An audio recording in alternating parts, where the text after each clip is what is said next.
You've spent years being who everyone needed you to be. The reliable one, the kind one, the one who always says yes, even when every part of you whispers no. You've smiled through exhaustion, apologized for boundaries, and called it love. But lately, something feels off. The mask that once fit so perfectly has started to itch. The compliments no longer fill you. The praise sounds hollow. You wake up tired, not from doing too much, but from being too much for everyone else. This is what Jung called the loss of the authentic self. The moment your soul begins to rebel against the version of you built for approval. You're not selfish for feeling empty. You're simply running out of energy to abandon yourself. Choosing yourself doesn't mean you stop caring. It means you stop pretending that pleasing others is the same as peace. And if you've been wondering why you feel guilty every time you try to rest, or why love feels heavier than joy, stay. Because what's happening to you is not weakness, it's awakening. Stay through this story, and you'll see what really happens when you finally choose yourself. Not with pride, but with the quiet power of someone who's done betraying their own soul. You were raised to believe that love means self-erasure, that goodness requires sacrifice. From childhood, you learned that keeping others comfortable was safer than being honest. So you became fluent in apology. Sorry for asking, sorry for needing, sorry for existing too loudly. Somewhere along the way, you confused peace with compliance. Every time someone said, "You're such a good person," it fed you and drained you at the same time. Jung said that what we call virtues often become our prisons when we wear them too long. And maybe that's why you feel torn. Half of you still wants to please, and the other half is begging to breathe. You start to realize that being kind has cost you clarity, that empathy without boundaries becomes self-abandonment. You've been a mirror for everyone else's needs, but when was the last time you saw your own reflection clearly? Choosing yourself is terrifying because it means breaking that mirror, and for a moment, everything feels like glass. People may leave, silence may follow, but so does truth. And in that truth, something ancient awakens, the part of you that no longer needs permission to exist. If this feels like where you are, if you're standing between who you've been and who you're meant to be, subscribe and stay close. You don't have to walk away from everyone to come back to yourself, but you do have to stop walking away from your own heart. Thank you for being here, for being brave enough to listen. The next few minutes might show you that choosing yourself isn't selfish. It's sacred. There comes a moment when you realize your exhaustion isn't physical. It's moral. You've been betraying yourself in ways too subtle to notice. Saying yes when your body screamed no. Smiling when your truth trembled in your throat. Telling yourself it's easier to keep the peace than to face the consequences of being honest. But peace built on silence is just tension in disguise. Jung wrote that the soul has one mission, to become whole, and every act of self-denial chips away at that wholeness. The split begins quietly. One voice says, "I want this." Another whispers, "Don't, it might hurt them." For a while, you can balance both. Until one day, the voice you ignored grows louder than the world around you. That's the rebellion of the authentic self, the moment it refuses to be buried any longer. But here's the paradox. The first time you choose yourself, it doesn't feel like freedom. It feels like a loss. You start losing people who only knew how to love your compliance. You lose roles that once made you feel safe. You lose the identity that earned you approval. And for a time, you wonder if you've made a mistake. But you haven't. You're just experiencing the grief that comes with ending a long habit of self-abandonment. The sadness isn't proof you're wrong. It's evidence that something true is finally being born. You don't need to rush this part. Just notice it. Because beneath the guilt is relief, and beneath the relief is power, quiet, unwavering power. If this speaks to you, don't look away now. The next part will show you why the loneliness that follows choosing yourself isn't a curse, but the first proof that your new life has already begun. When you finally choose yourself, life doesn't applaud. It goes silent. The calls stop. The messages fade. People who once depended on your availability start calling you distant, selfish, and changed. And they're right. You are changed. Because the moment you set boundaries, you stop being everyone's solution and start being your own responsibility. What no one tells you is that choosing peace often feels like loss before it feels like liberation.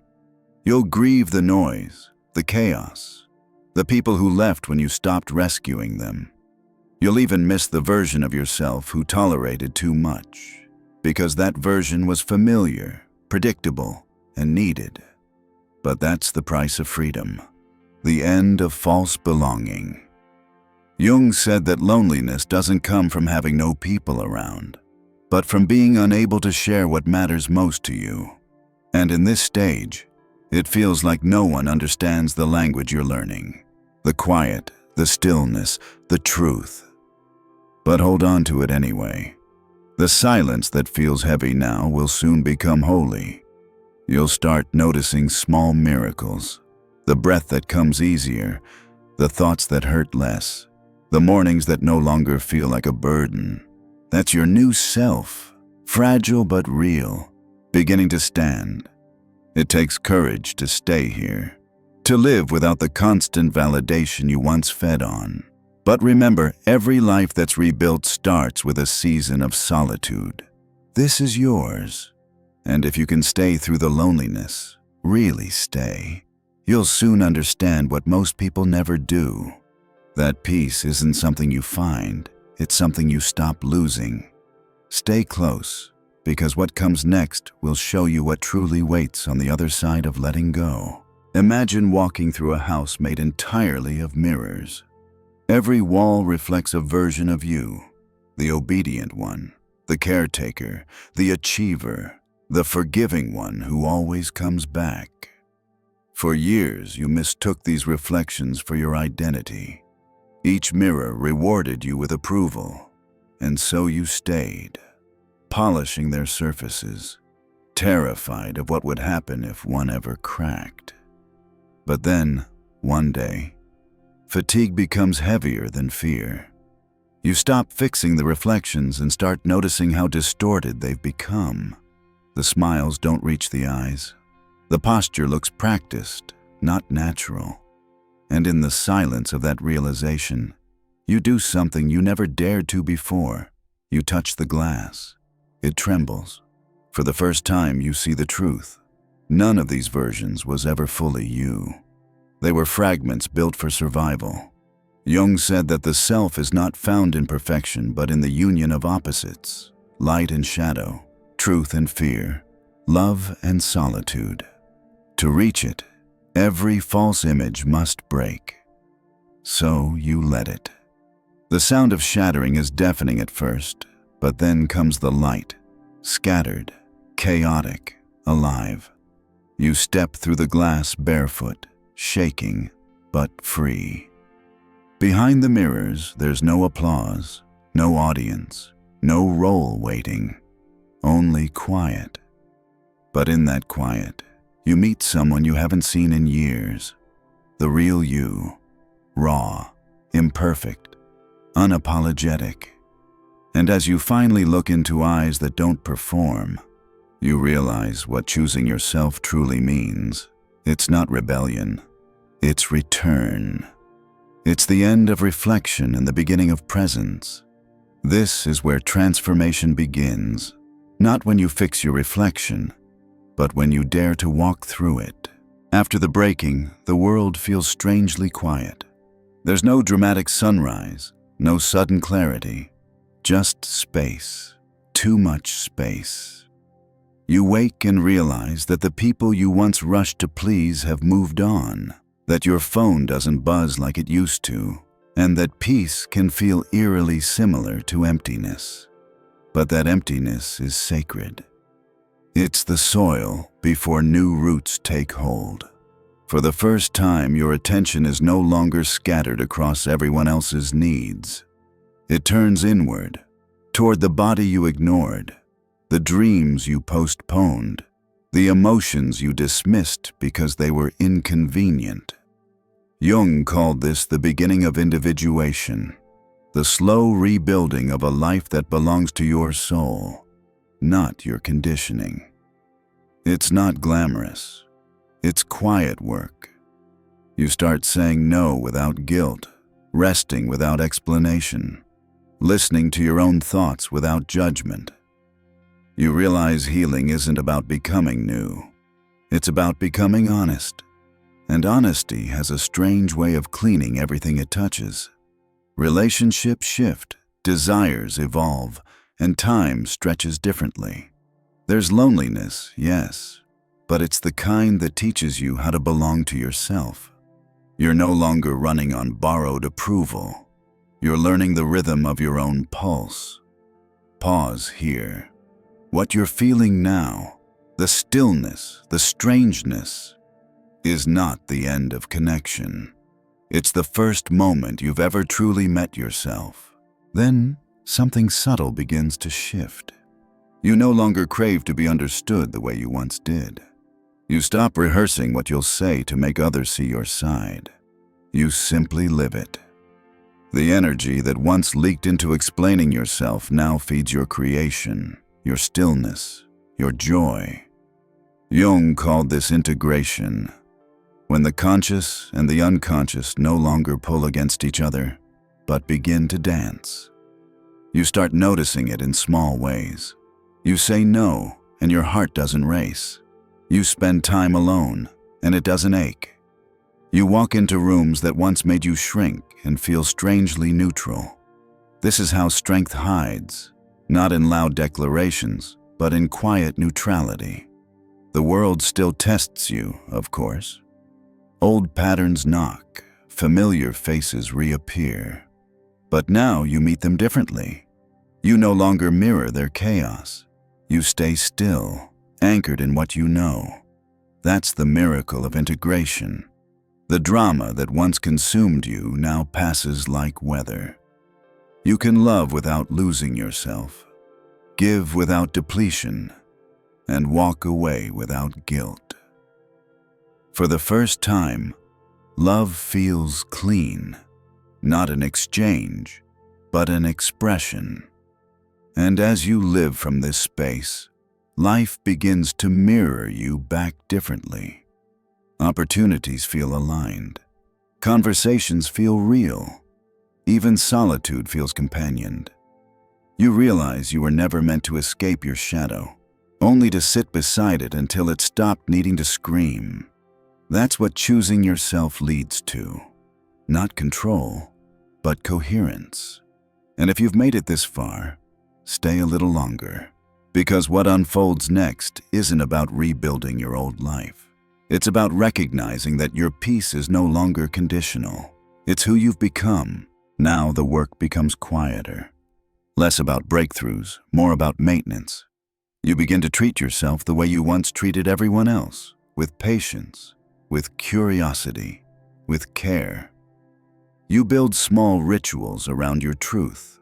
Morning silence before noise, honest words before pleasing, rest before productivity. You stop chasing balance and start creating rhythm. The more you honor your needs, the more your life starts to make sense without effort. Jung said that what we call fate is simply what we fail to make conscious. And now, you're living consciously. Every choice you make becomes a signal to your soul. I'm listening now. It doesn't have to be perfect. Some days you'll forget, and that's okay. The point is not to never fall. It's to fall awake. The old life ran on reaction. This one runs on awareness. And awareness, once ignited, can't be undone. So keep tending to your peace the way you'd nurture something sacred, because it is.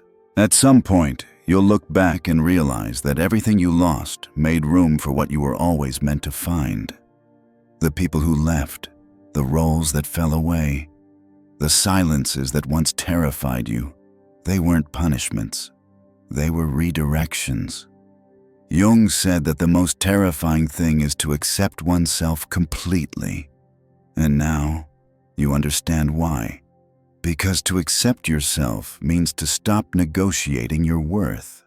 It means facing the parts you once despised and saying, "You can stay." It means giving up the fantasy of being endlessly liked and choosing instead to be deeply true. You start seeing that peace was never something the world could give you. It was what remained once you stopped trying to earn it. What you feared as loneliness was actually spaciousness, the return of your own company. You begin to recognize your life as a conversation between the seen and the unseen, the outer and the inner. The synchronicities that appear now aren't coincidences. They're confirmations. The universe doesn't reward perfection. It responds to alignment. When you choose yourself, you don't become separate from life. You finally join it. The best stage of your existence isn't about constant happiness. It's about coherence. It's the ability to move through chaos without abandoning your center. So if you're here, breathing easier, feeling lighter, know this: you haven't lost the world. You've simply returned to it as someone whole. There comes a day when you stop searching for signs because everything around you feels like one. The air tastes different. Time moves more slowly. And the same silence that once scared you now feels like home. You catch your reflection in a window. Not the old mirrors, but a clear, living surface. And you finally recognize yourself. Not the performer, not the peacemaker, not the survivor. Just you, unarmored and calm. You're no longer trying to prove your worth to anyone, not even to yourself. You've learned that peace doesn't announce itself. It arrives quietly, like dawn spilling across a room. The world still hums with noise, but it no longer invades you. You carry your own frequency now. This is what happens when you finally choose yourself, not with pride, but with love. The kind of love that no longer asks permission to exist. The kind of love that doesn't need to be loud to be real. And as you breathe in this calm, remember, no one can take away what you've already become. Thank you for walking through this with me, for staying long enough to meet the person beneath the noise. If these words found you at the right moment, stay close. There's more waiting in the silence you've just learned to trust.